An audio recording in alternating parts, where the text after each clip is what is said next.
Dikisahkan bahwasannya Nabi Daud alaihissalam membagi hari-harinya menjadi 3. Satu hari untuk mengurusi urusan manusia, satu hari untuk beribadah kepada Allah Subhanahu wa taala, dan satu hari lagi untuk para istrinya yang berjumlah 99. Setiap kali beliau membaca Alkitab, maka beliau mengetahui keutamaan Nabi Ibrahim, Ishak dan Yakub. Maka beliau berkata, "Ya Allah, segala keutamaan telah dihabiskan oleh bapak-bapakku, maka berilah saya keutamaan seperti yang engkau berikan kepada mereka." Maka Allah mewahyukan kepadanya bahwasanya bapak-bapakmu telah mendapatkan ujian. Nabi Ibrahim diuji dengan menyembelih anaknya, Nabi Ishak diuji dengan buta kedua matanya, sedangkan Yakub diuji dengan kesedihan dan kehilangan Yusuf. Sedangkan engkau belum diuji sama seperti mereka itu semua.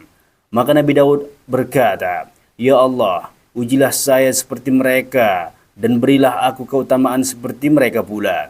Lalu Allah mewahyukan kepadanya bahwa engkau akan diuji, maka bersiap-siaplah. Selepas kejadian tersebut, datanglah setan kepadanya dalam bentuk burung merpati yang terbuat dari emas lalu hinggap di kaki Nabi Daud pada saat beliau sedang salat. Maka beliau menjulurkan tangan untuk meraihnya. Burung tersebut menjauh. Nabi Daud pun membuntutinya. Tiba-tiba beliau melihat seorang wanita sangat cantik jelita sedang mandi di loteng rumahnya. Wanita itu pun melihatnya. Maka dia menjulurkan rambutnya ke seluruh badannya. Hal itu membuat Nabi Daud tertarik padanya. Nabi Daud pun menanyakannya. Ternyata dia sudah mempunyai suami yang sedang berada di medan pertempuran. Nabi Daud pun mengutus panglima perang agar mengirim Uria, yaitu suami wanita tersebut, untuk mengikuti perang lainnya yang lebih dahsyat sehingga akhirnya dia mati terbunuh.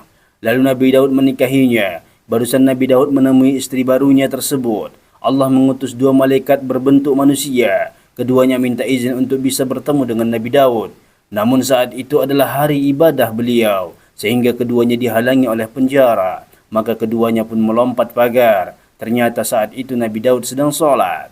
Keduanya lalu duduk di hadapannya. Nabi Daud pun terkejut. Maka keduanya berkata, "Janganlah kamu merasa takut. Kami adalah 2 orang yang bersengketa. Salah satu dari kami menzalimi lainnya. Maka hukumilah kami secara adil."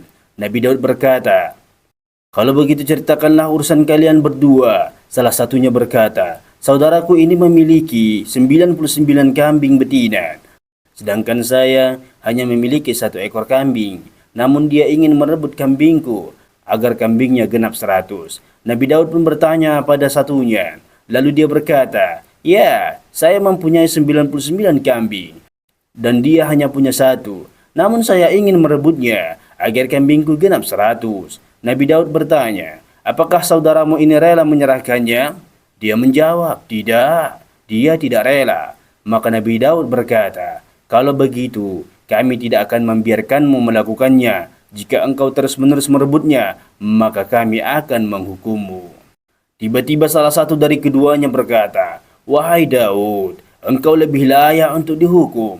Engkau mempunyai 99 istri, sedangkan Uria hanya memiliki 1 istri. Engkau kirim dia untuk berperang agar dia terbunuh, lalu kamu bisa menikah dengan istrinya." Saat itu Nabi Daud baru tersadar bahwa dia telah berbuat salah. Segeralah dia tersungkur sujud sambil menangis. Dia menangis selama 40 hari, tidak pernah bangkit, kecuali untuk kebutuhan mendesak, sehingga tanah yang terkena tetesan air matanya sampai tumbuh rumput. Maka Allah mewahyukan kepadanya, "Wahai Daud, berdirilah, aku telah mengampuni dosamu." Maka Nabi Daud berkata, "Ya Allah, saya mengetahui bahwa engkau telah mengampuniku. Namun jika nanti pada hari kiamat, Uria datang menenteng kepalanya yang berlumuran darah. Lalu dia berkata, 'Ya Allah, tanyalah Daud kenapa dia membunuhku.' Maka Allah berfirman, 'Jika demikian, maka aku akan memanggil Uria, dan aku akan pinta keikhlasannya untukmu, yang dengannya aku akan balas dengan surga. Niscaya dia akan merelakannya untukmu.' Daud berkata, 'Sekarang saya benar-benar tahu bahwa engkau telah mengampuniku.'" Ini adalah kisah yang sering kita dengar, baik di kitab-kitab tafsir maupun di kitab-kitab kisah-kisah para nabi. Dan tentunya teman-teman semuanya, Ini adalah kisah yang batil, yang lemah, yang tidak boleh kita percaya. Dia lemah dari sisi sanadnya, begitu juga dari isi ataupun matannya. Wallahu a'lam bissawab.